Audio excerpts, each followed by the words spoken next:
আসসালামু আলাইকুম রহমতুল্লাহ। আমি নাজমুল, স্বাগত আজকের ক্লাসে। নাজমুল এডুকেশন ফ্যামিলির পক্ষ থেকে তোমাদের সকলকে শুভেচ্ছা এবং স্বাগতম। শুক্ল নবম শ্রেণীর শিক্ষার্থী বন্ধুরা, আলোচনা করব প্রকৃতি ও প্রযুক্তিতে বহুপদী রাশি।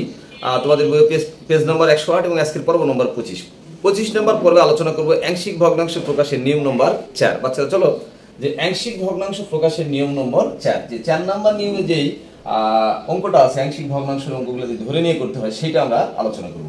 সেটা কি, যখন হরে বাস্তব ও দ্বিঘাত বিশিষ্ট উৎপাদক থাকে এবং সেগুলোর পুনরাবৃত্তি হয়। তাহলে 3 নম্বর নিয়মে ছিল পুনরাবৃত্তি হয় না, আর 4 নম্বর নিয়মে হচ্ছে কি পুনরাবৃত্তি হয়। সেক্ষেত্রে আমরা কিভাবে এই অঙ্কটা আমরা ধরে নিয়ে সলভ করতে পারি। আচ্ছা, লক্ষ্য করো, সেক্ষেত্রে আমাদের যে টিপসটা ফলো রাখতে হবে। দেখো, প্রথমে একটা এক্স আছে, এক্স কিন্তু একঘাত বিশিষ্ট। একঘাতের জন্য আমরা লিখবো এ ডিভাইডেড এক্স প্লাস, এখন দেখো এক্স স্কোয়ার প্লাস 1 তার উপরে স্কোয়ার, তার মানে কি এটা দুইটা, এটা ডবল আছে এবং এটা দ্বিঘাত বিশিষ্ট, দ্যাট মিন্স এটা পুনরাবৃত্তি ঘটেছে। কারণ যদি স্কোয়ার না থাকতো উপরে, লক্ষ্য করো এক্স স্কোয়ার প্লাস 1 তারপরে স্কোয়ার, যদি স্কোয়ার না দেওয়া থাকতো তাহলে এটা পুনরাবৃত্তি হতো না। যেহেতু এটা স্কোয়ার দেওয়া আছে, সো এটা কিন্তু পুনরাবৃত্তি হয়েছে। সেক্ষেত্রে আমরা এটা কিভাবে লিখবো, যে B x plus C divided যেটা আছে সেটা এক্স স্কোয়ার প্লাস 1, অর্থাৎ একবার স্কোয়ার ছাড়া। এরপরে আমরা লিখবো হচ্ছে D X plus E divided x square plus 1 bracket দিয়ে স্কোয়ার। দ্যাট মিন্স আমরা প্রথমে প্রকাশ করবো স্কোয়ার ছাড়া, তারপরে স্কোয়ার সহ, রাইট? তাহলে এইটা হচ্ছে পুনরাবৃত্তি যখন হয়, সেক্ষেত্রে আমরা এইভাবে ধরে নিয়ে করতে পারি। বাচ্চা লক্ষ্য করে পরেরটা কি, x plus 1 divided x minus 1 এবং এক্স স্কোয়ার প্লাস 1 ব্র্যাকেট দিয়ে স্কোয়ার।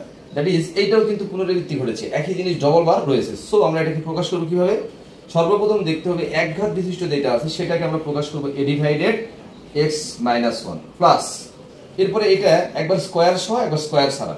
তাহলে স্কোয়ার ছাড়া প্রকাশের নিয়ম হচ্ছে B x plus C divided x square plus 1, এরপরে D X plus E divided x square plus 1, এইবারে স্কোয়ার সহ, রাইট? তাহলে একবার আমরা লিখবো হচ্ছে স্কোয়ার ছাড়া, আর একবার লিখবো স্কোয়ার সহ। বাচ্চা লক্ষ্য করো 3 নম্বর যে এক্সাম্পলটা রয়েছে সেটাও দেখো, হরে কিন্তু বাস্তব এবং দ্বিঘাত বিশিষ্ট একটা উৎপাদক থাকবে এবং সেটার পুনরাবৃত্তি ঘটবে। এবং সেক্ষেত্রে দেখো, লক্ষ্য করো এই যে উপরে একটা লব, নিচে একটা হর, তাহলে এখানে লক্ষ্য করো X square plus 1 whole square, that is এটার পুনরাবৃত্তি ঘটেছে। সো এবং এটাকে আমরা ঠিক আগের প্রসেসে প্রকাশ করতে পারবো। তবে একঘাতের জন্য নিয়ম হচ্ছে A divided x plus 1 plus, এরপর লক্ষ্য করো বাচ্চারা x square plus 1 whole square. So এটাকে আমরা প্রকাশ করতে পারবো, প্রথমে লিখবো স্কোয়ার ছাড়া B x plus C divided x square plus 1, এরপরে আমরা যেটা প্রকাশ করবো সেটা হচ্ছে B x plus E x square plus 1 whole square, অর্থাৎ একবার স্কোয়ার সহ একবার স্কোয়ার ছাড়া। এই ছিল আংশিক ভগ্নাংশ প্রকাশের নিয়ম নম্বর 4। আশা করি এই 4 নম্বর নিয়মের মাধ্যমে তোমরা এই যে দ্বিঘাত বিশিষ্ট যে উৎপাদক এবং পুনরাবৃত্তি ঘটবে সেটা কিভাবে প্রকাশ করতে হয় ভেরি ইজিলি ভাবে বুঝতে পেরেছো। ধন্যবাদ সকলকে, আল্লাহ হাফেজ।